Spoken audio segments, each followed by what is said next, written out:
fa mbola anisan'ny mafana ihany koa ao anatin'ny baolina kitra tamin'izao amin'izao iresantsika izao dia ny resaka fifidianana izay ofolohan'ny federasion malagasy tantana ny baolina kitra izay mahabe resaka ny maro tokoa izy ity amin'izao fotoana izao. Ny alatsinainy teo ara dia nampitsondry zareo avy eo amin'ny ministeran'ny tanora sy ny fanatanjahantena ny federasion malagasy ny baolina kitra izay tetsy amin'ny lapan'ny kolontsaina sy ny fanatanjahantena Mahamasina.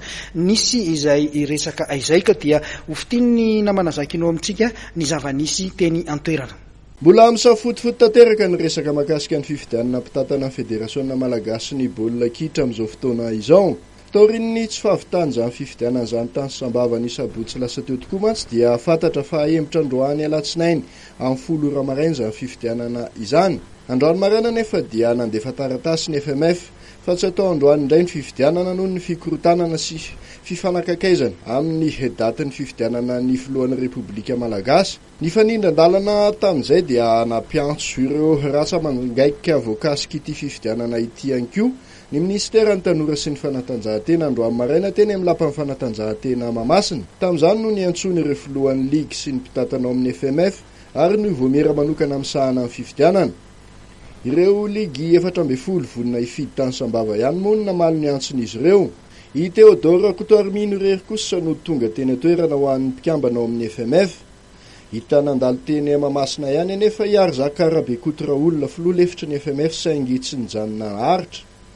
Ankoatr'izay dia nandalo teny amin'ny lapan'ny fanatanjahantena ihany koa ireo solontenan'ny FIFA sy CAF. Reto farany izay nampivoro mitokana ny filohan'ny CEN na ny voamera misahana amin'ny fifidianana sy ny solontenan'ny ministera.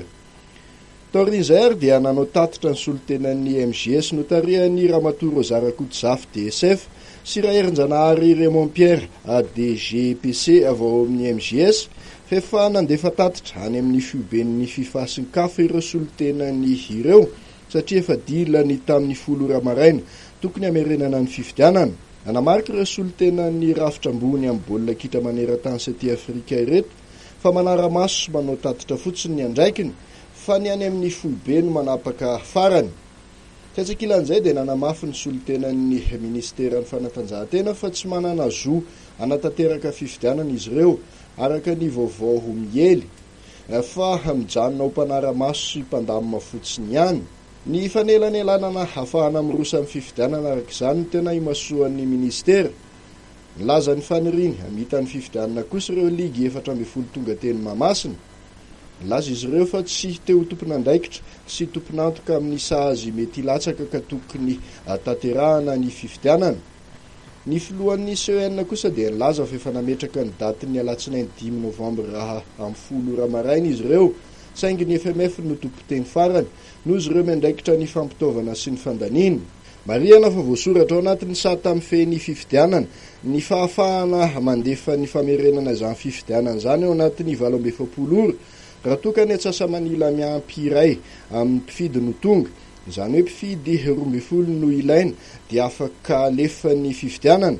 Fantatra moa fa nandefa taratasy fampilazana ny zava-misy any amin'ny FIFA sy CAF ireto ligy 14 tonga teny Mahamasina ireto.